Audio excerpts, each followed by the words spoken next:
A gente vai voltar nesse assunto com o posicionamento, inclusive, do Fluminense. O Fluminense já definiu até segunda-feira, até o julgamento, qual vai ser a postura dele. Já já a gente vai tratar disso aqui, porque o Fluminense é um interessado direto no resultado desse julgamento.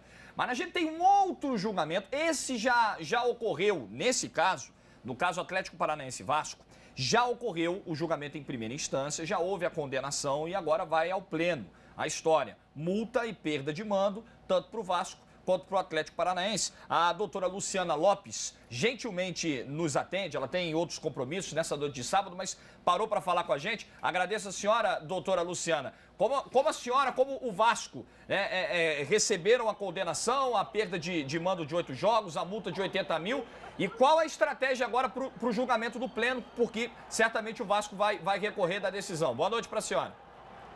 Boa noite. É um prazer falar com vocês novamente. Bem, o Vasco não recebeu com muita boa vontade a condenação, né?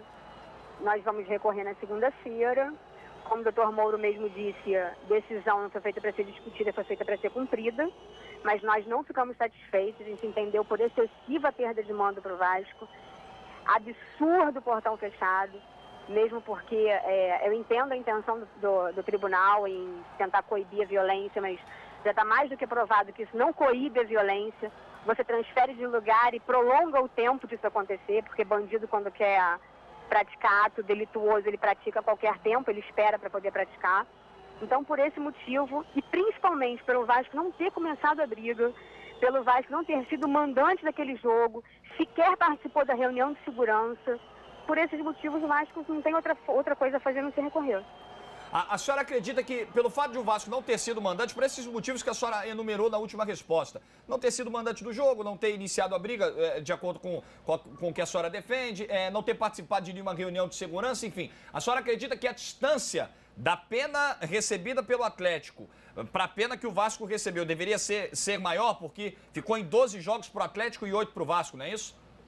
Com certeza. A pena do Vasco, na verdade, a gente entendia, houve a violência, houve o excesso na legítima defesa, no entanto, o responsável pela segurança, a gente não sabe quem foi o responsável pela briga. A gente sabe quem não foi, que foi o Vasco. A gente sabe quem, não tenho ideia de quem foi a responsabilidade de não ter o policiamento dentro do campo. Se foi da MP de Santa Catarina, se foi da Federação Catarinense que enviou para a CBF um estádio, que indicou para a CBF um estádio que não tinha a menor condição de abrigar aquele jogo, se foi da própria CBF, eu não sei de quem foi a responsabilidade. Eu sei de quem não foi, que foi do Vasco. E que, infelizmente, foi punido de uma perda de mando de campo num local onde ele foi. Ele não escolheu o estado, ele não escolheu o estádio para poder jogar, ele foi obrigado a comparecer ao jogo, sequer foi convocado para a reunião de segurança, e agora a sua torcida foi atacada pela torcida do Atlético Paranaense, e agora ele é obrigado a cumprir 8 perdas de mando e 4 com portão fechado. Quer dizer, você vai prejudicar, além dos torcedores mesmo do Vasco, você prejudica a torcida adversária. O espetáculo inteiro está prejudicado. Eu acho que não é por aí. A gente tem que acabar com essa cortina de fumaça de que o 213 vai resolver a violência, porque não vai, nunca resolveu. A medida tem que ser outra. Concordo que tem que haver uma punição, mas essa punição não é compatível com o que aconteceu. Doutora Luciana, esquecendo o que ocorreu na Arena Joinville, esquecendo as punições impostas ao Vasco e ao Atlético Paranaense, na opinião da advogada Luciana Costa, Luciana Lopes, desculpa, independente dela advogar para o Vasco ou não, qual seria a melhor punição a ser aplicada, mesmo que ela ainda não exista em código, mas se a senhora tivesse que dar uma opinião para reformar o Código Brasileiro de Justiça Desportiva, qual seria a melhor punição para clubes que têm torcedores brigando nas arquibancadas? Olha, eu entendo que você não pode, quando você tem torcedor brigando na arquibancada, você não pode punir o clube por isso, né? Você tem que punir o torcedor. Você atribuir para o particular, você passar para o particular a responsabilidade de ter segurança dentro de um estádio, como se o Estado não se responsabilizasse pela sua segurança. É dever constitucional do cidadão ter sua segurança garantida. A solução para o clube, qual a pena que tem que ser imposta, sinceramente eu não sei. Mesmo porque eu tenho muito medo disso, das penas impostas. Eu acho que uma multa a multa não vai resolver a violência, você tem que punir o clube dentro da sua responsabilidade. A perda de mando também não. Sinceramente, eu não sei qual é a punição para o clube. Eu só sei que o clube não pode ser responsabilizado por ato da sua torcida. Doutora Luciana Lopes, Felipe Rolim, boa noite. O Vasco, ele vai recorrer pedindo a diminuição ou até a alternância da pena para tirar os portões fechados, enfim, ou o Vasco vai recorrer do mérito inteiro, pedindo a improcedência da pena e pedindo a pontuação do jogo? Olha, a princípio nós vamos recorrer da pena inteira. Isso é uma coisa, não é a pontuação do jogo. A gente vai recorrer, o recurso desse julgamento de ontem é feito tão somente em relação à condenação, que foi a perda de mando e a multa. E vamos recorrer de tudo, porque entendemos que o Vasco não teve responsabilidade em relação a isso. Agora, o requerimento da perda, o requerimento dos pontos em relação ao jogo contra o Atlético Paranaense faz parte da ação de impugnação, é mérito da nossa ação de impugnação de partida.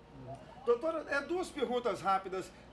A punição imposta será aplicada somente no Campeonato Brasileiro ou também na Copa do Brasil do próximo ano? E uma outra pergunta, a punição será cumprida primeiro com portões fechados e depois a 100 quilômetros longe, no caso do Vasco de São Januário, ou primeiro cumpre-se as punições longe de São Januário e depois com portões fechados? Isso no caso do Vasco não conseguir reverter, no julgamento do pleno.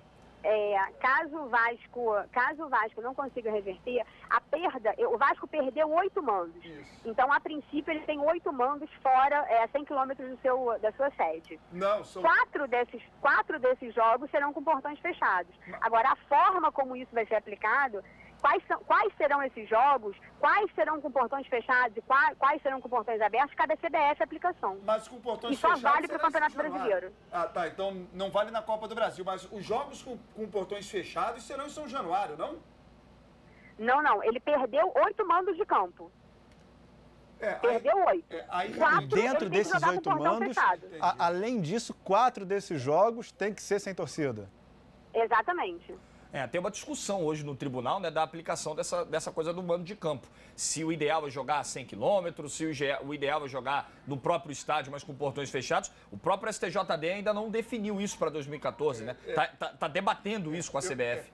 Olha, longe de casa, com portões fechados, eu acho que é um custo excessivo. Você viajar, o gasto com a viagem sem torcida, joga em casa com portões fechados. Doutora Luciana, muito obrigado pela atenção. Uma boa noite para a senhora. Obrigada a vocês pelo espaço, boa noite. Doutora Luciana Lopes, advogada do Vasco. Então o Vasco naturalmente vai recorrer para tentar diminuir, né? Cair aí de 8 jogos. E vai impugnar também o resultado da partida. E tentar a impugnação do resultado, que talvez seja a missão mais difícil.